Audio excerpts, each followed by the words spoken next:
Hello guys, welcome back to the STPL. My name is Kix if you've not seen me before, and we're going to be here for series number 2 of today's STPL. Now just a quick shout out to both of our wonderful sponsors once again, Liquipedia, for giving us $500 towards the initial prize pool and offering to run a bracket contest at the end of the tournament. We get to the playoff stage, so that should be a lot of fun, and there's going to be prizes to be won.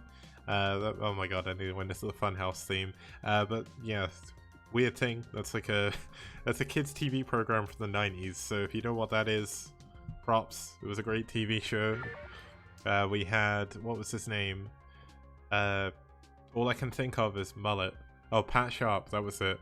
80s Mullet would be really proud of Pat Sharp because he had the best mullet on 90s TV, man. It was amazing. But this should be the series that I think a lot of people are waiting for. Obviously, a shout out as well to Matcherino. I'm going to type this link in.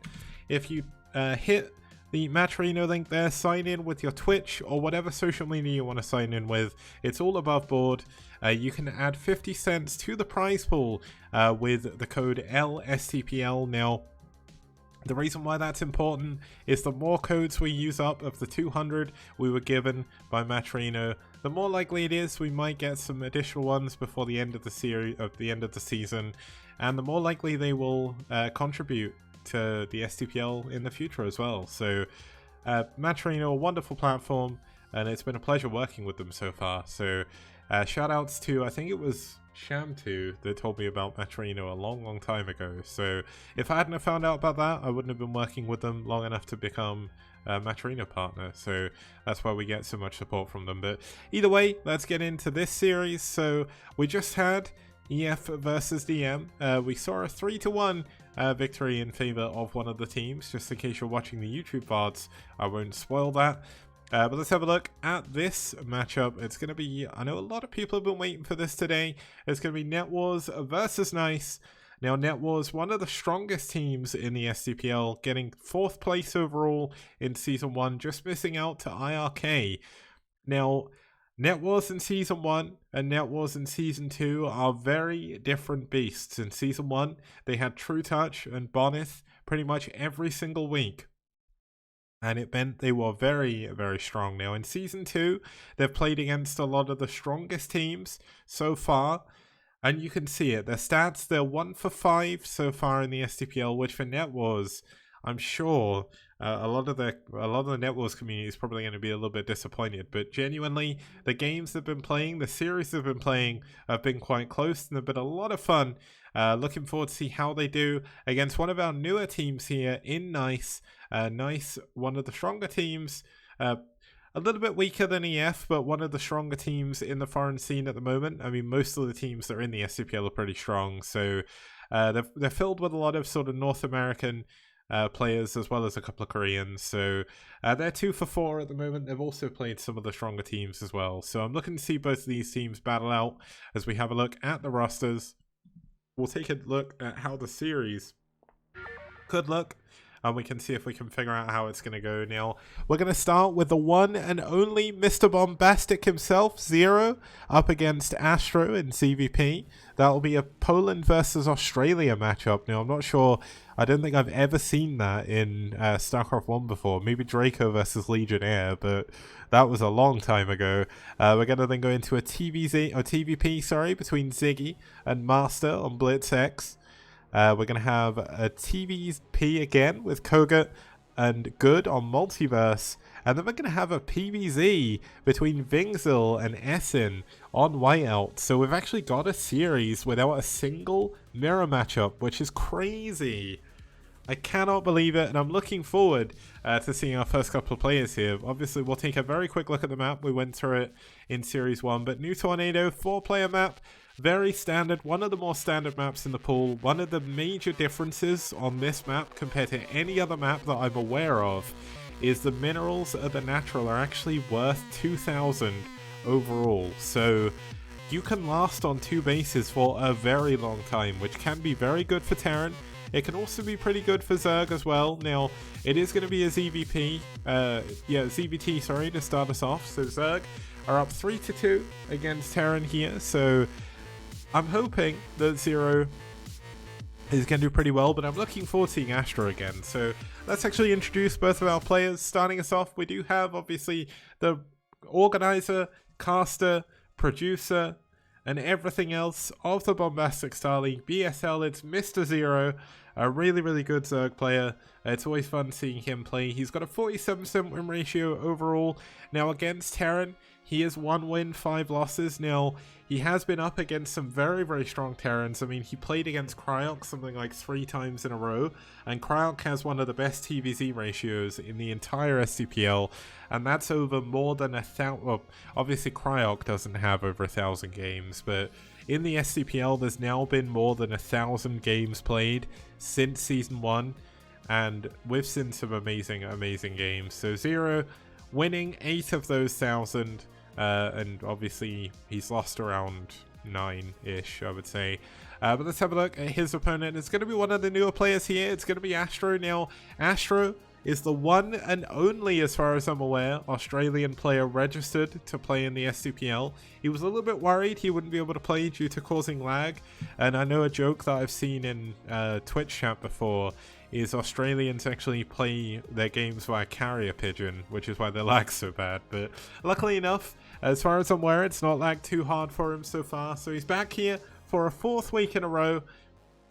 And he's been a really interesting Terran player to watch. Now, he did actually lose to Ozina, who we just saw won in the previous series. So not too much to say there, but let's get into game number 1.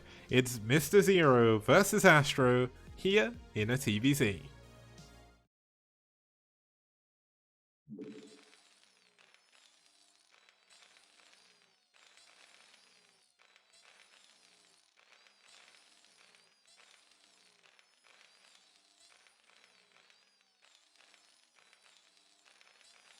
Okay, starting us off here in the bottom right-hand position, we do have the blue Terran player fighting for NiCe in his country's colours, Australia. It's Astro.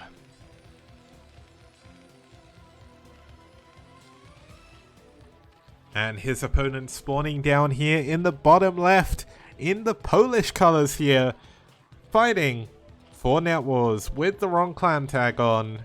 It's Zero. Thing is, I think Zero actually stepped in for someone else, so that's why he doesn't have the right clan tag. So don't all jump on him. It's fine. It was a little bit last minute, I think he was playing, so.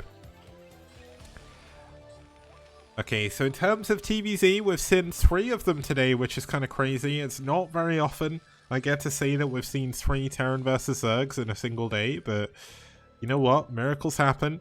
In Season 1, in round 1 of Season 1, which, to give you a time frame of how long Season 1 lasted, Season 1 I did not plan properly. I planned to do this like year-long extravaganza, but it just became an absolute mess because it was so hard to keep up with everything. I lasted 15 months, and in round 1, which started in March 2018, I think it was. Was it March 2018?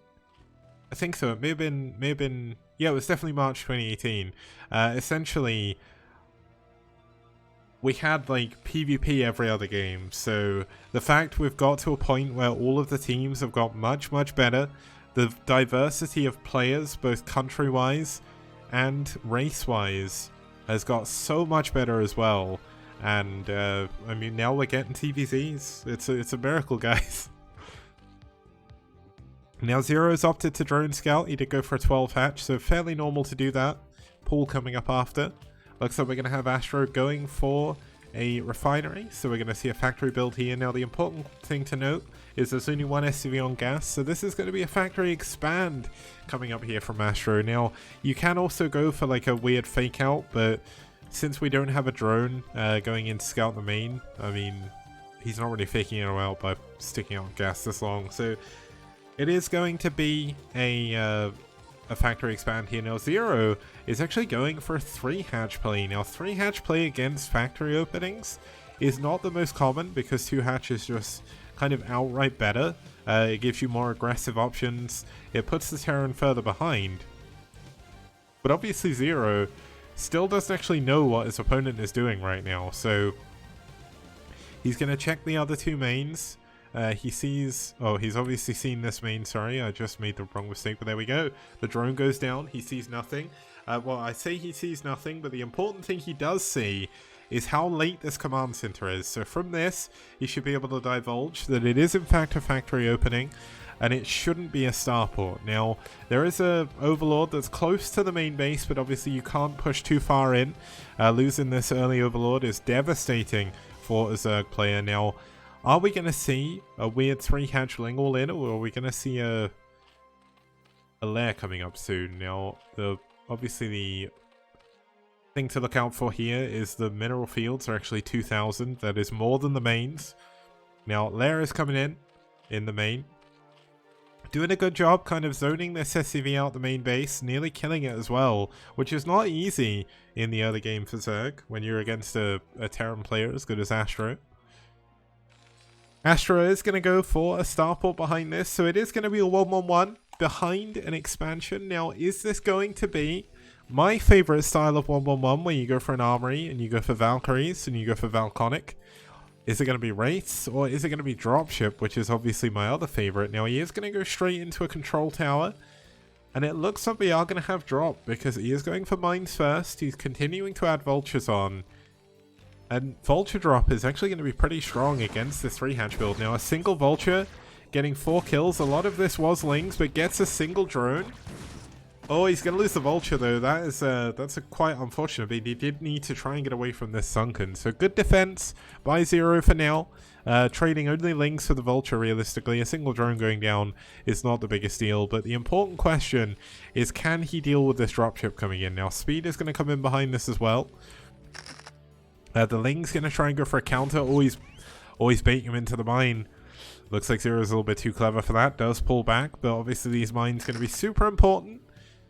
We see no additional third base kind of trying to rush in here from Zero. He's just going to play this kind of conservatively and go for a Spire. Now, looks like we did have a couple of Lings going down. I don't think they detonated any of the mines, so that's something. Oh, but did they detonate the mines? Okay. Did Zero see this dropship? Yes, he did. So the drop has been scouted. The Ling's going to run back into the main base. This is going to be the important moment. Now, how many vultures is he going to drop? You need 3 hits to kill a single drone. Obviously 4 is even better, but 4 kind of overkills, so it's not as easy to control. We do have more chances of getting more drones, but it looks like it is just going to be 3.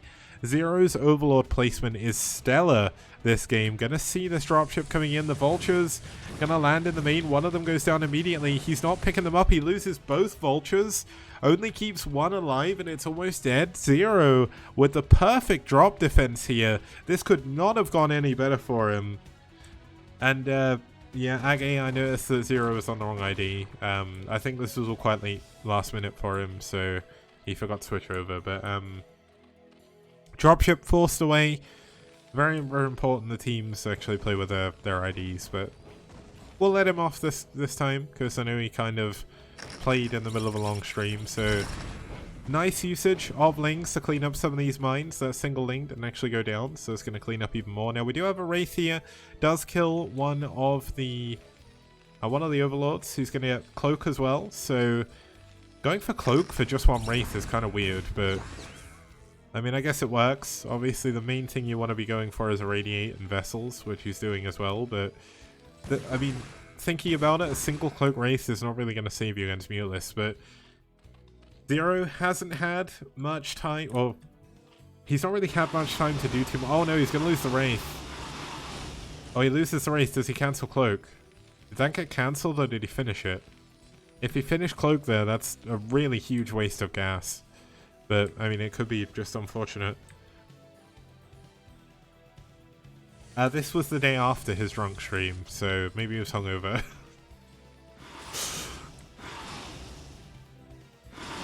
But he's doing really, really good. If he is hungover, I mean, I wish I could play this well in general, let alone while being hungover. But, yeah, looks like we are going to have double Vessel out by the time the Muters really get to come in and do too much. And once again, a Terran player with pretty perfect turret timing. Obviously the Muteless came in a lot later. Oh, the Irradiate, it's doing so... Wait, how many... Oh, he's getting 4 Muteless here. He's not splitting. Oh my god, this is a massive amount of damage. Luckily enough, he hit the damaged one, so it didn't kill all of the other Mutalists, but man, that's a ton of damage to be taking.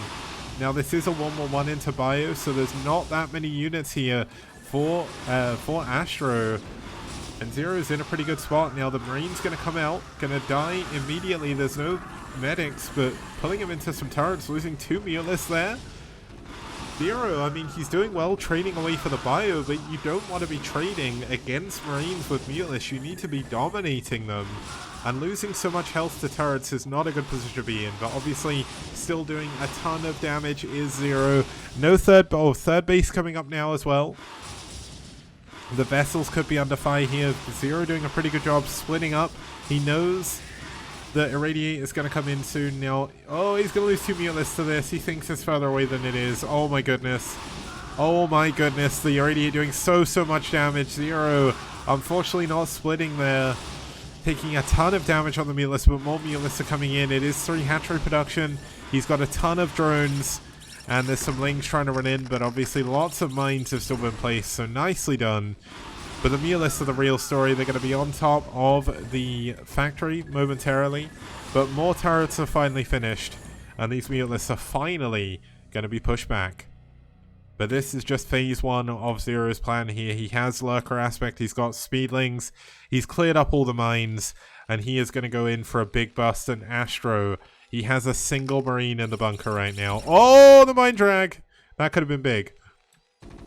But not big enough, unfortunately. He's going to get the Marine in the bunker. 2 Marines in a bunker against 5 Lurkers. Not a position you want to be in. Looks like Zero may have done it in game number 1. Down to 21 SCVs is Astro. Obviously, Irradiate going to be very good. But if he gets up into the main base, there's only 1 Marine that goes down. And he is going to get Lurkers on top of the barracks. And when this happens, you know you're in dire straits. Oh my god, the SCV! The SCV gets a Lurker! What a hero! But the tank at the back going down, unfortunately, unlike Koget in the Corrupted Cup, he doesn't manage to save his tank. And this looks like it's going to be GG here. Astro relying on nothing but Irradiate to hold on. Every Marine that pops out is going down. There is a single Wraith that's eventually going to be able to kill all of these units, but is he going to die before that happens? The barracks are going to be forced to lift. There's now Lings in the main base. The 3rd base is done. The extra hatcheries are coming in. And Hive should even be on the way fairly soon. No, he's not even going to worry. He is just going to win here. 11 SCVs. Astro is down to 9. He's cleaned up the Lurkers in his main base. But there's more Lurkers. Okay, I thought these were Lurkers on the way, but these are Lurkers on the way. GG. Astro taps out and Zero takes game number 1.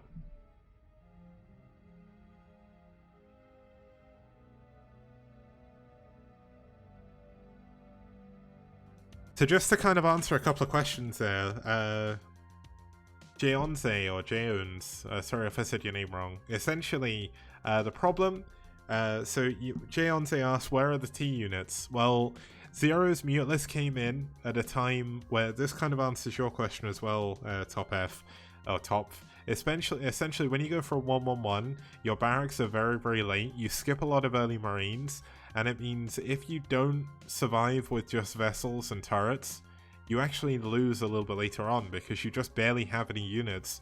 And Zero got in before he got medics, so this few amount of Marines he actually had didn't do anything. Obviously Irradiate did a ton of damage, but unfortunately it just wasn't enough. So that's going to take us into game number 2. It's going to be on Blitz X, and it's going to be coming up after this very short break. See you guys very soon.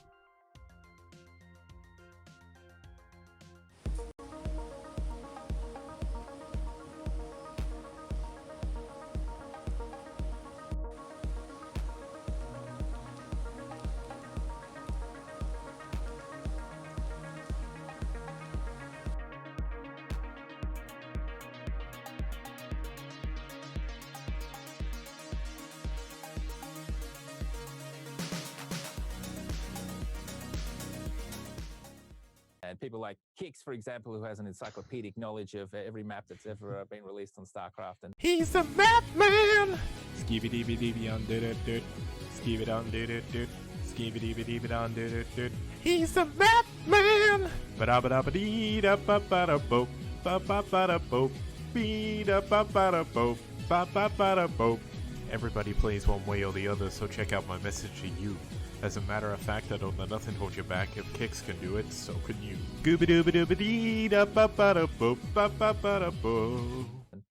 Please don't listen to him for maps. Yeah.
Okay guys, welcome back here to STPL Season 2. We're going to go into game number 2 between NetWars and NiCe. Now, I don't know how my brain works, but I'm like, one of the things I know I've spoken to Rapid about before is essentially you're sat there and in your head you're like, I need to say this one thing.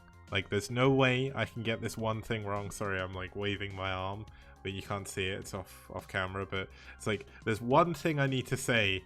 All I need to say is the name of the two teams that I've got on my screen, and then somehow my mind goes blank. But that is casting. That's especially solo casting as well. So let's actually introduce our next map. Then we'll go into the players. So we're going to be heading into BlitzX for game number 2. BlitzX, one of my favorite maps in Season 2, but it's been a little bit polarizing so far in terms of the results. Terran, a 6-for-3 against Protoss here. Now, we've seen some of the best Protoss against some of the best Terrans here, and also some one-sided games as well, so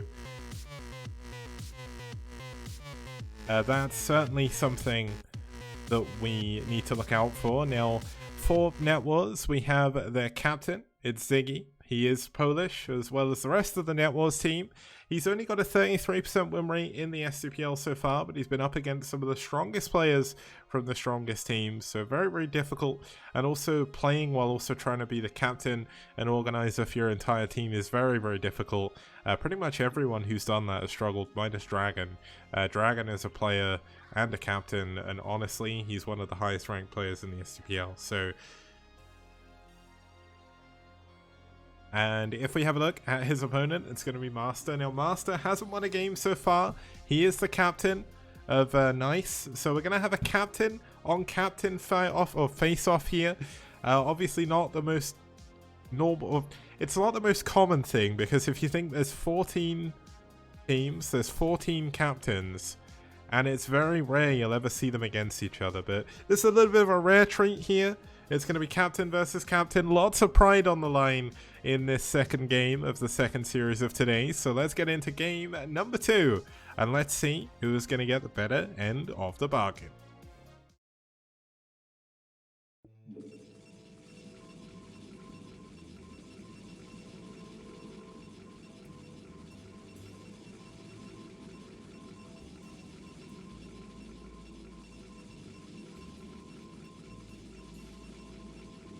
Okay, starting us off here in the top left-hand position, we have in the navy blue, fighting for NiCe, it's Master. Hailing from Canada, if I remember correctly. Yeah. And his opponent spawning in the top right in the yellow, fighting from Poland for NetWars, it's Ziggy. Now it looks like Fujikura Dezaneri, who is the sole captain. So not only do we have captain on captain action, we also have captain watching captain on captain action. I believe there's also Age here as well. But Master, pretty cool player to watch. He's also a very, very helpful captain. So is Ziggy. Ziggy can be a little bit harder to not get in contact with, but like yesterday, he may have been slightly late with his lineup submission, so I had to chase him a little bit. But oh yeah, Ziggy's holding his button down. 800 APM. That's like next level. This guy, you know what? He's not spamming. This is actually his true form. He's gone Super Saiyan for this game, which is why he's yellow. And then obviously we've got Master, who's realized that holding the button down to go Super Saiyan is beyond him. He has achieved a higher power in Super Saiyan God Super Saiyan. Or Super Saiyajin Blue in his case. So it's going to be blue versus yellow here. Now we've got Ziggy going for a refinery. It is a TVP, so definitely normal now. Wow, Ziggy's going to opt to open up the middle very, very quickly. Nope, maybe not. It'd be funny if he wanted to go through the middle. He's like, damn, I need to break my way through. And then he's like, oh, never mind.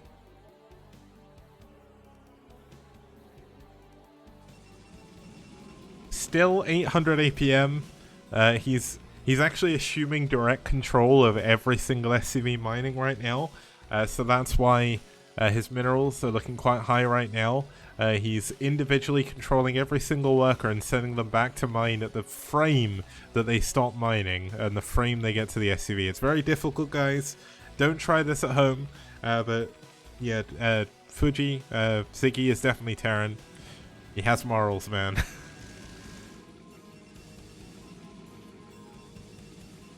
He's definitely Terran. He's played some cool TVTs. But looks like that probe gonna get to the main, see the gas, see that there's only one SCV mining gas. Very, very important scout here for Master, because he knows now that he doesn't have to worry about a 2-fact, and he is gonna be a little bit cheeky here, using instant transmission to get his probe over here to this third base in the middle. Get a proxy, most likely a robo, but could be a citadel. And is Ziggy gonna see this, is the important question. If Ziggy sees this, he's gonna be in a good spot. And wow, wait, he's going to scout for a proxy, or is it? Oh, he's just trying to get rid of the minerals. Oh no. Oh, this could not be worse. Wait. Well, this SCV is going the longest possible route back. That is so strange. He's not gonna see it. He's trying to open up a hold for a vulture to get through, and he's actually up against 2 proxy gateways. It's going to be 3 gate attack here from Master, really putting the power. This is the Protoss Kaioken, essentially. Kaioken, what is it? It's like Kaioken times 20 or something, isn't it? In Super Saiyan Blue from Super. Next game, we'll see someone go white, and they'll be Ultra Instinct. But for now, looks like SSJ Blue gonna do a pretty good job now. Ziggy's scouting into the main. He's seen 1 gateway, 1 core, and he's seen a 3rd pylon. But this is very, very late for a 3rd pylon. Oh! Ziggy knows! Look at this! Sending 2 marines in. He's gonna scout one. Oh my god, he's gonna scout all 3 gateways. That is not a position you want to be in. Look at this. He's got a ton of marines. He was gonna go for a big push through the middle of the map. But that is not something he wants to be, or it's something he can't do now. He's going to have to defend. Now, is he going to build a bunker at the top of his ramp? Honestly, it feels like he should do, because he is going to have so much trouble holding on to a proxy 3 gate. Now, obviously the gateway from the main going to take a little bit longer to get around, but the 3 gateways are going to do a ton of damage super, super quickly. Now, obviously Ziggy has actually gone up to 2 factory now, so he's even going into a starport. So if Master cannot do critical damage, he is going to be in trouble, because all of his units are going to be out in the middle of the map. He's been scouted, so he's not going to have the element of surprise anymore, and Ziggy is going to have siege mode soon. And when he has 3 siege mode tanks up on this high ground... Wait, oh, is he going to be able to siege this down? Oh my god, I think he may be able to hit these buildings. Oh my, can he hit the pylon?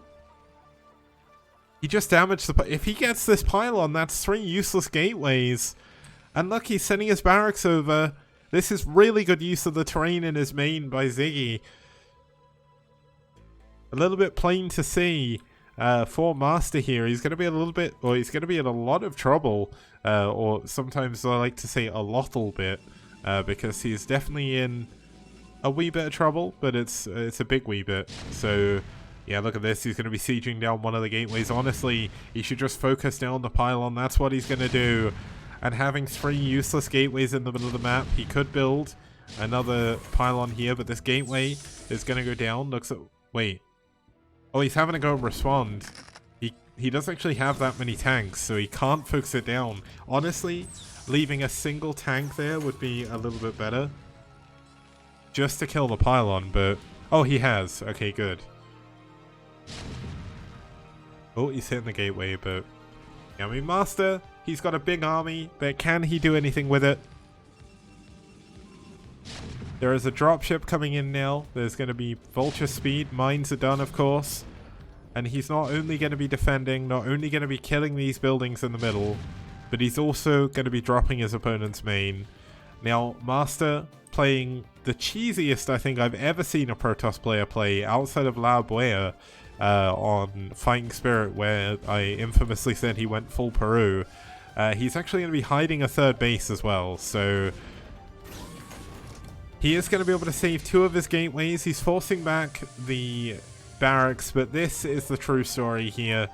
Vulture's going to be running in. A probe going to scout this, but he's going to scout it too late to really do anything.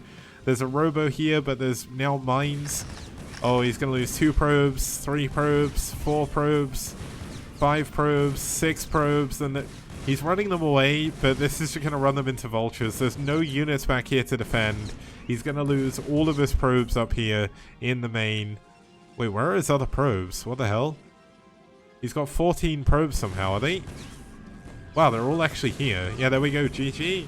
Master taps out. Ziggy takes game number 2.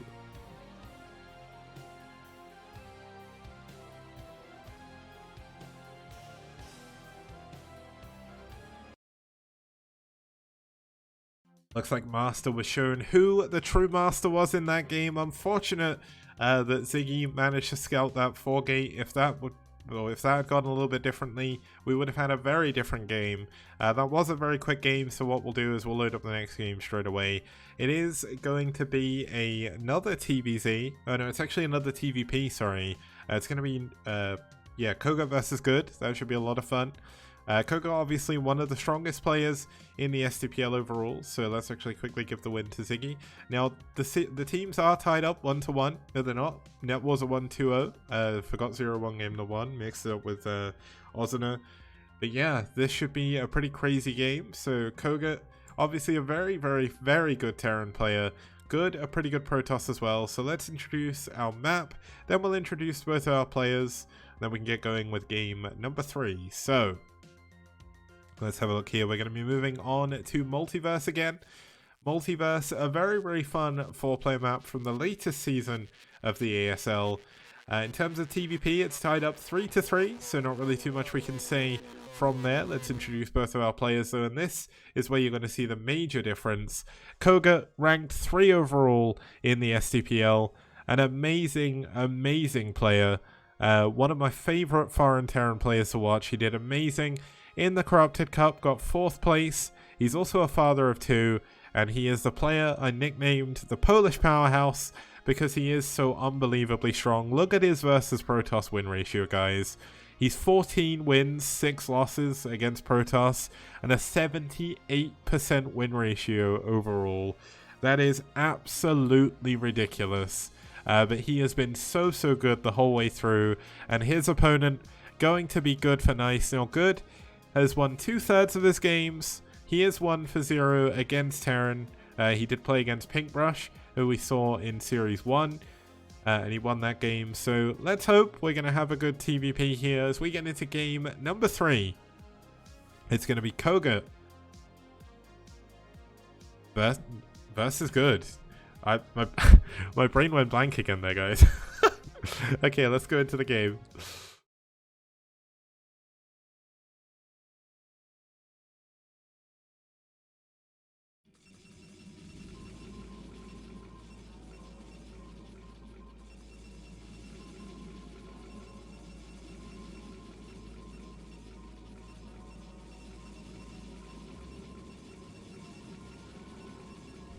Okay, starting us off here in the bottom left-hand corner from South Korea, we have for NiCe, it's good, as our purple Protoss.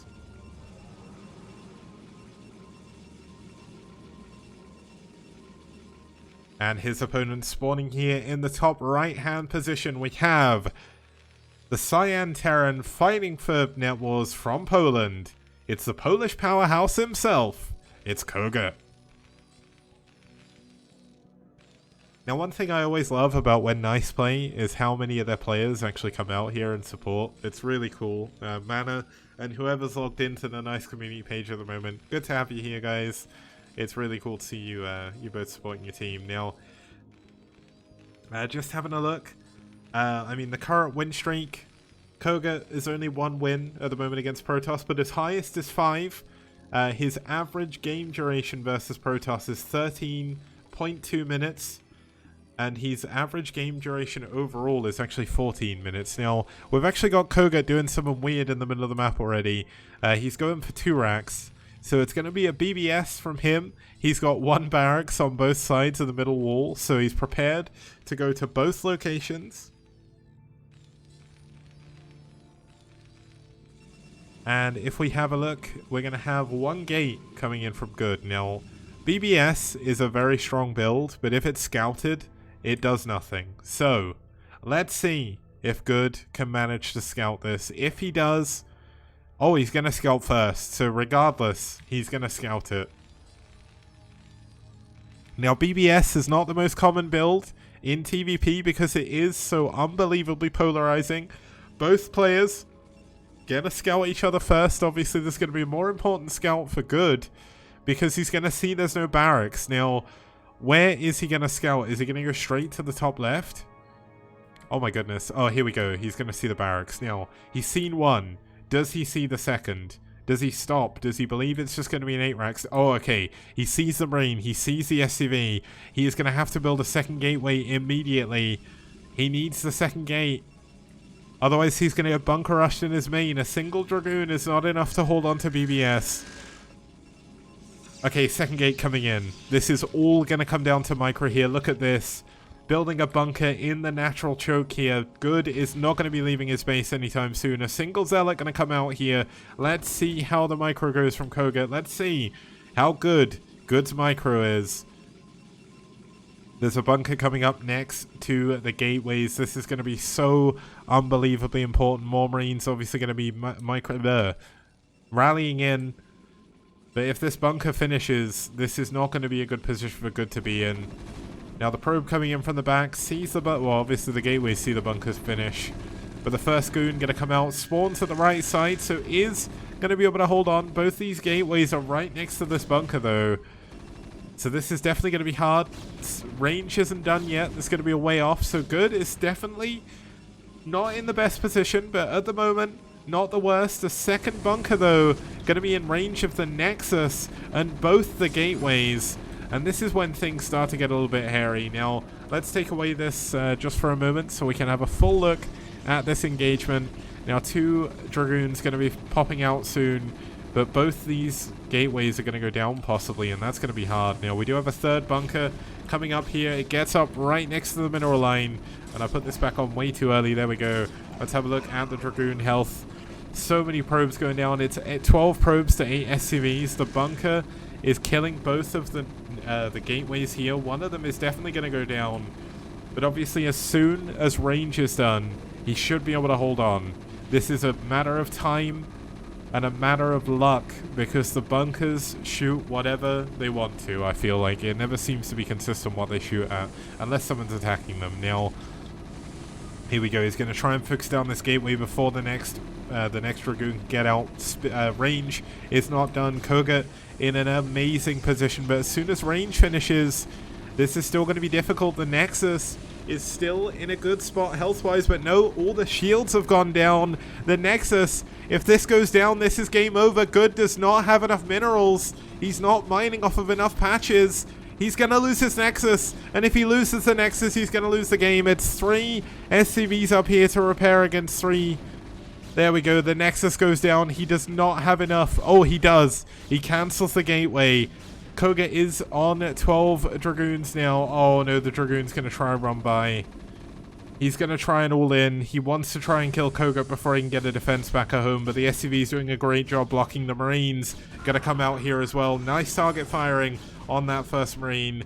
Can he pull the Marines away long enough? Oh, this is definitely not looking good for good.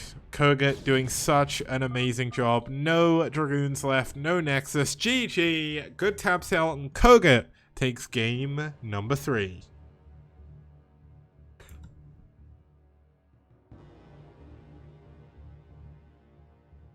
Okay, while it does suck that Good got BBS'd against so many players, so many viewers, it's amazing that there's so many of you viewers in chat, and Koga is going to feel good at knowing his BBS was viewed by 140 people. So there's two sides to every coin, obviously.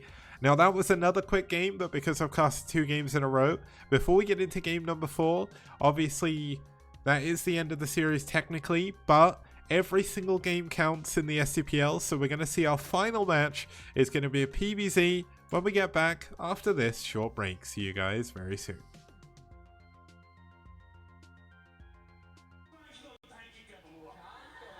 I'm about to overload my aggression inhibitors.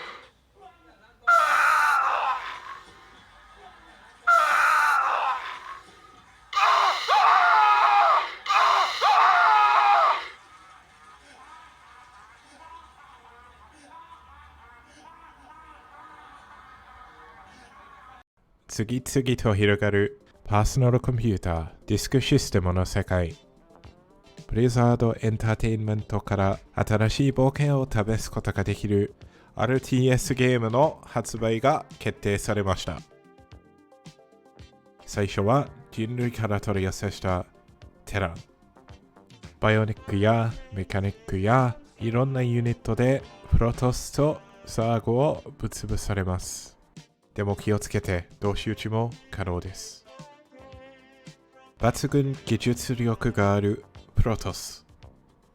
もし友達がいない場合、プロトスがおすすめます。あなた方の透明人間が卑怯ですが、ぜひ使ってください。そして怪物のザーグ。君の実力はナンバーズ。敵を圧倒してください。ユタリスクコントロールもガンガン使って勝ってください。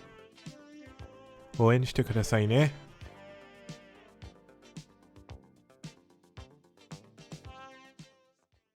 Nuclear missile ready. Nuclear launch detected. Hey,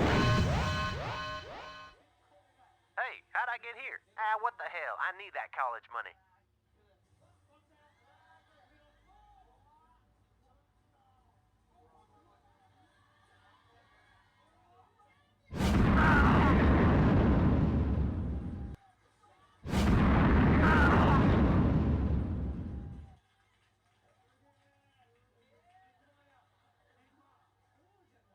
And here we are. Okay guys, welcome back. We're going to be heading into game number 4 between NetWars and NiCe. This is currently a 3-0 sweep from NetWars. This is going to be their second win in the STPL Season 2 so far, so a very, very important series for them. But let's see if they can make it a 4-0 as we have a look at their first player, or their fourth and final player here. It's going to be Vingzil. Now, Vingzil actually stepped in for Yeti, I think. Yeti unfortunately couldn't make his game. But should be kind of cool to see this happening. Now, Vingzil, really cool players, 50% overall. He's obviously not played too many games, so not really too much to divulge from there. And his opponent, gonna be Essen, also not playing too many games. We're getting a 57% win rate overall. It's going to be a PvZ here. We're going to be heading into Whiteout. And let's get going for game number 4.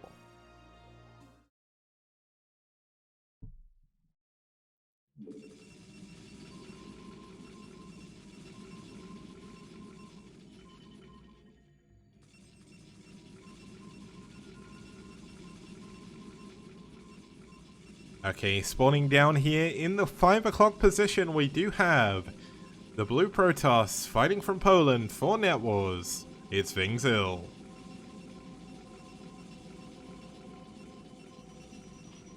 And his opponent spawning up here in the top right-hand position, we do have the Red Zerg fighting for NiCe. from the United States of America, it's Essen. Now, if we'll all just pretend you didn't hear a big pause in that while I double checked where he was from, that would be nice. Also, that was a good pun. Okay, so the last PvZ we saw, it was pre-playing in DM, and he played a really weird one-base style that didn't really work out very well against Ozina.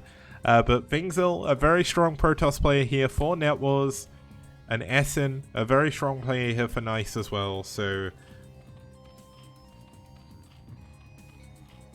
Okay, so NiCe community is saying that Essen is the nicest in NiCe, so I guess that's why he made his name NiCe backwards, right? He has played some very cheesy builds, I must admit. On Neo Arkanoid, twice in a row, the map, if you've not seen it, is covered in neutral buildings, and it's the map that basically screams, hey guys, no rush 20, right? And this man, he's like, nope, I'm just going to build a ton of lings, and I'm going to break through the buildings before you can get ready for it, and then he wins the game. Now, this is going to be a little bit harder to be a little bit cheesy on, but you never know what's going to happen when you see Essen. But he has got a little bit of an infinite... you know what? I think he has to have kind of a nickname based on those games, because he's like the Arkanoid Rusher, right? That's a kind of a bad nickname, but it makes him sound like a serial killer, which is kind of bad, I guess. But yeah, like the Arkanoid Rusher or something, like the Temple Destroyer. Temple Destroyer could be quite good, but yeah, Essen, I've not really seen him play on too many maps. I don't think I've seen him play on Whiteout before, but looks like he is going to go pretty quickly into a third base. Interestingly, not taking the natural first, so that could be a drone scout, but kind of weird if we saw that. Now, it was a hatchery pull first into a hatchery, sorry. I think it was an overpull, so things looking pretty good here. Now, Vingzil went for a forge first into a nexus, into a cannon, into a gateway. So very, very standard build here for Vingzil. The Daisonary aka Fujikura saying the Arkanoid Strangler. Oh my goodness. I just hope he's not from Arkansas. Is that how you say Arkansas? I don't know how to say it properly. I'm fairly certain that's how I've heard it pronounced, but... That's good enough. Okay, cool. Thank you. The one thing that always amazes me, like, I'm really thankful for all you guys who tune in all the time to watch STPL, but it genuinely amazes me I get so many US viewers, because I know that this is quite possibly one of the worst times in the day for US, so... Oh, you're from Arkansas. Nice. Oh, I keep saying nice. It's really hard not to say that. It's one of my, like, it's in my vernacular, so I say it a lot. And now I'm obviously casting nice, so it's bad, but... Arkansas. Arkansas. At work, brutal hype, nice. I said nice again, damn. Okay. There's no subliminal message here, guys. I'm not trying to secretly get you to support NiCe, but obviously NiCe want to win this game to obviously get a little bit of pride back. They are doing pretty well in the STPL, but I mean NetWars definitely did need this series win. We do have the third hatchery at the front coming in for Essen. I nearly said Nessen, which would just be weirder.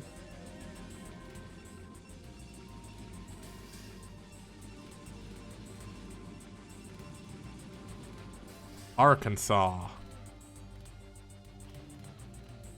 I don't know why I keep saying that. Okay, so we got a Stargate coming in. We should have a Citadel coming in shortly after that. Usually you would go for Corsair DT, or at the very least, Corsair High Templar. Now the reason for that is the Templar Archives is both very good against spy units, because Storm is good against Mutalisks, as well as pretty much everything else that the Zerg can make.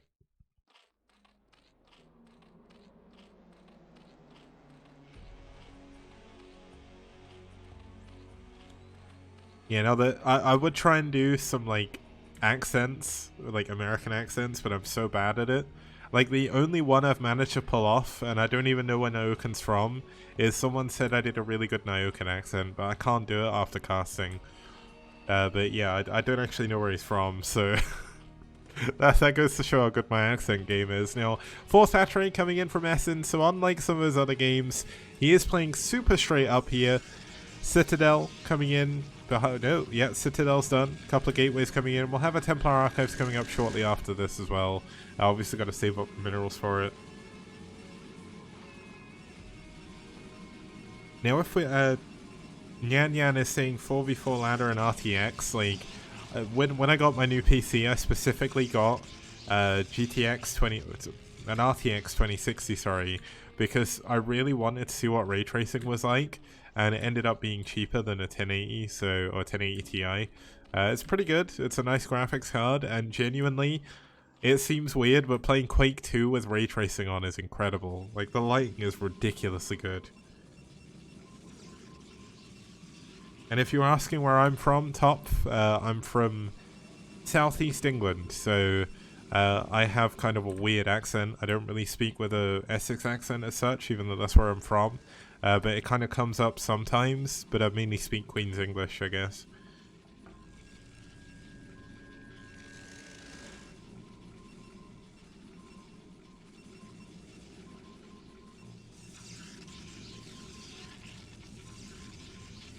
Yeah, I kind of agree that RTX or ray tracing in Brood War would look pretty good, but then again, you've got the dynamic lighting in this, and I don't have it turned on. I never used to be able to run it on my old PC, but I don't think it actually looks very good. Now, we've got a 5th hatchery coming in here from Essen, 3rd gas coming up. In terms of buildings, we're adding on an extra evolution chamber to go with this one, to go for 2-1. Likely on ground, so you'll probably see that into Hydra upgrades. Now, it's very odd that we haven't seen any player really attack each other yet. We finally have a couple of DTs running out on the map, and this is going to be the time where Essen is going to make his move. He's made a ton of lings. Looks like he wanted to flood them across the map, but changed his mind when he saw the DT shimmering there. So, super important to come back. The DT going to chase those around. Not really going to be able to do too much. And this is going to be a really interesting timing push. +1 attack is done. Zealot leg speed is done. And he is going to go in with 2 DTs. 6 Zealots, I think it is. And he's going to see if he can break through. Now, the player that I saw do this a lot in 2017 was Bonneth. So I don't know if Vingsel got this from Bonneth. Obviously, the RX teammates. But let's see how much damage this can do. The Corsairs trying to push away the Overlords. If the Overlords all go down, the DTs are going to have free reign over everything. But the Corsairs, one of them does go down to Scourge, so that's not going to work out. The Zealot's getting taken out here. The DT's getting taken out here as well. And unfortunately for Vingsel, Essen was not playing super greedy. He's not doing what we saw Pre do a couple of weeks ago, where he was up at like 50 or like 80 drones or something in like 7 minutes. He has actually opted to build a ton of lings, and he handles that pretty well.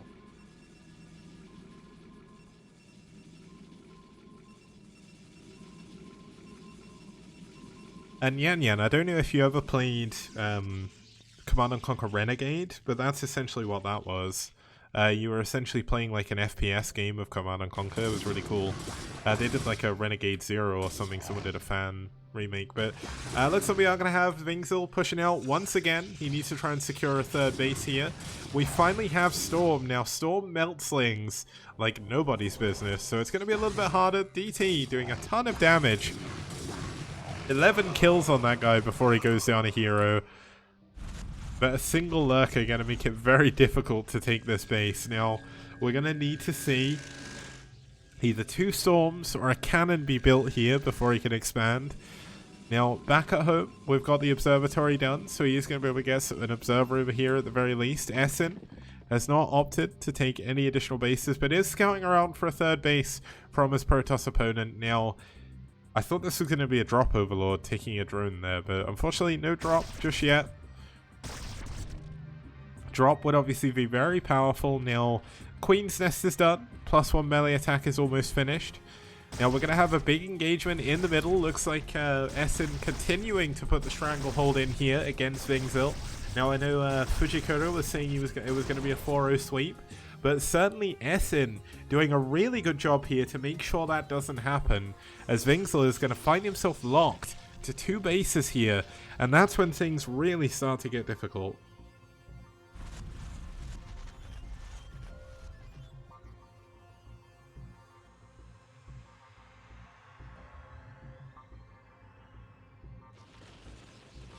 Oh, we had a Storm there on the Lurkers. Nicely done. Storm on the Lings. Going to pull a few of them forward. Unable to take them out. Now, to answer... I'm going to say Judge, even though I don't know if that's how you say it. I'll give you their ranks in a second when we know they're not going to engage, but essentially the rank that matters here is the STPL rank, and both these players kind of in the middle of the table in terms of ELO. Now that's a massive storm on so many Lings going down there. There's also an Archon here doing a ton of damage, but there's just so much Zerg, and things are getting harder and harder for Vingsel here. He's so close to getting a storm there, but he can't save the Templar.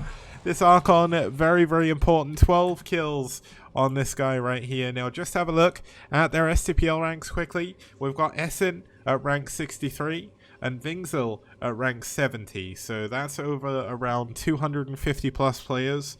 So they're doing pretty well.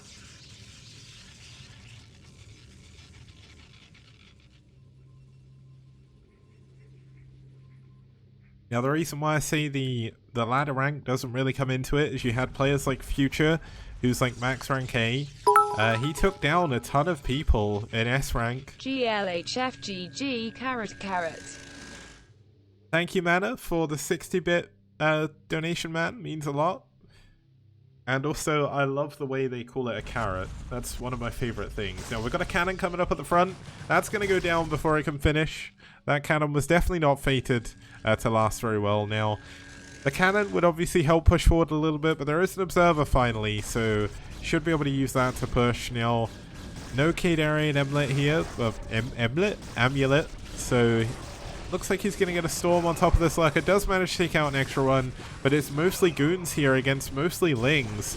And that's when things become problematic. It looks like Adrenaline is done. So Hive is done back at home, and Adrenaline Lings do so much damage. And Defiler Mound is done. Consume is almost finished.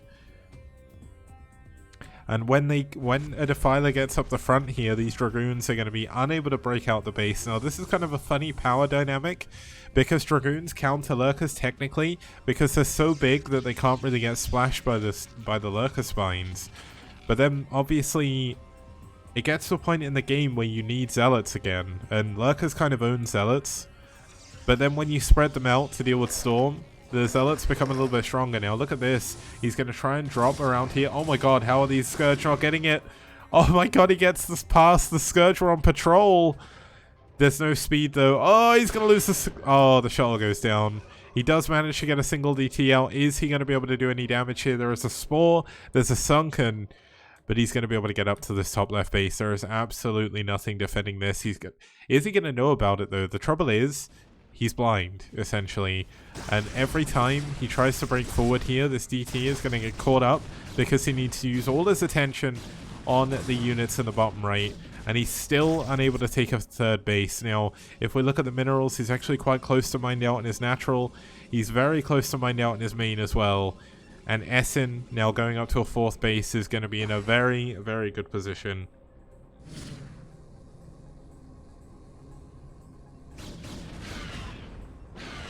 Ooh, he gets one of the observers. Nice Scourge usage there. Obviously, observers, you need them to be able to see where the Lurkers are, so you know where to storm. Gets a nice storm on top of the Defiler, but unable to do anything with it. Now, if he had feedback here, that'd be incredible. But unfortunately, feedback is not really something he can afford. A nice storm, gonna get that Lurker. It takes one Zealot hit and a single storm to kill a Lurker, so good moves there. He also snipes that. And he's going to get a couple of these Defilers. This is actually a really good push out with only a couple of units. Really, really nicely done. Trading nothing for a couple of Defilers there. Maybe a single Storm. He is going to lose the High Templar, but the High Templar would have taken forever to get the energy anyway. And he continues to slowly eke his way out. Now, the DT has unfortunately not found the top left base. I don't think he actually went up there yet. Yeah, he thinks his opponent hasn't expanded, so... He's maybe playing with a little bit of extra confidence here, thinking he's not in such a bad position. Now, 23 kills on this Archon. This guy, whatever happens, he's going back to Ire a hero. Playing on all of the Zealots, playing obviously very, very strong against Protosses. You cannot repair from this. And that looks like the final bastion of Ire's hope here. That Archon goes down. A massive storm going down, but so does Vingsel's entire army. GG, Vingsel taps out, and Essen takes game number 4.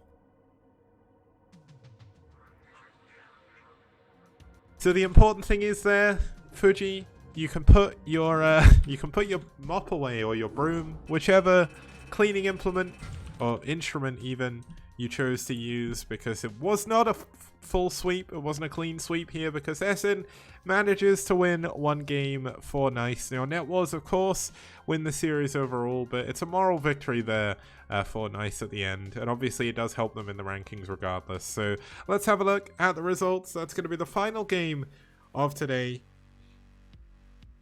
But yeah, as NiCe community says, no mobs today. Zero taking down Astro in a fairly straightforward TVT. Ziggy taking down Master in a very strange TVP. Koga taking down Good with one of the quickest TVP wins I think we may have in the STPL ever.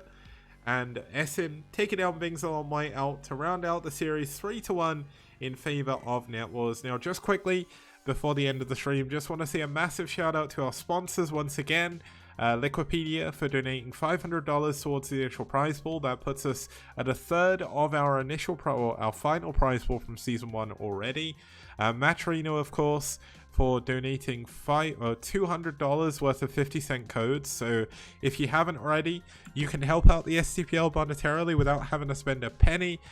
Just hit this link right here. Hit the Matrino link. You can add 50 cents to the prize pool by logging in with whatever you want to log in with. Use the code LSTPL and add 50 cents to the prize pool. So that is the end of the stream for today. We'll be back on Wednesday with some more STPL action. I'm not sure what games I'm going to cast yet. I believe I'm going to do Ash versus White, although I'm not too sure. We'll figure that out. I'll post it up on Team Liquid, advertise it on Twitter. If you want to follow the STPL on Twitter, you can do it on the links below. You can also get to the STPL Patreon there. I've just recently added some additional I've added a goal, and I've also added some additional Patreon tiers if you want to support monetarily. So huge thank you to all of you for tuning in. We've reached 150 viewers today, which is incredible. I thank you so much. Have a good morning, afternoon, evening, wherever you are, and I'll see you guys on Wednesday.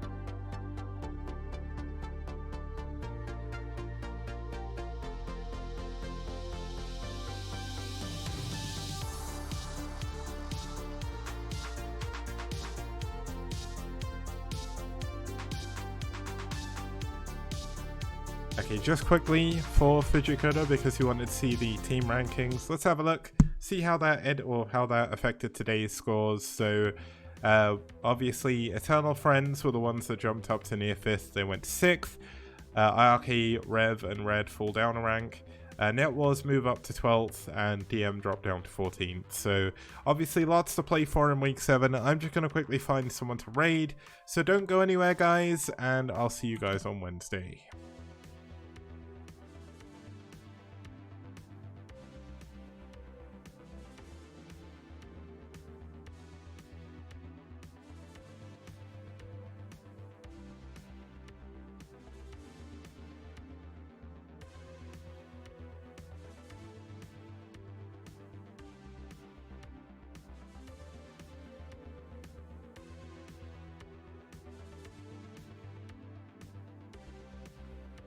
Guys, hit that raid button. We are going to go raid Future. Now, Future used to play on Media in STPL. I've been moaning at him for ages to find another team, and he's finally done it. He has joined Ash. We are finally going to get to see Future play in the STPL again. I am super excited about that. So hit that raid button, and we'll go over and see him now. So see you guys later.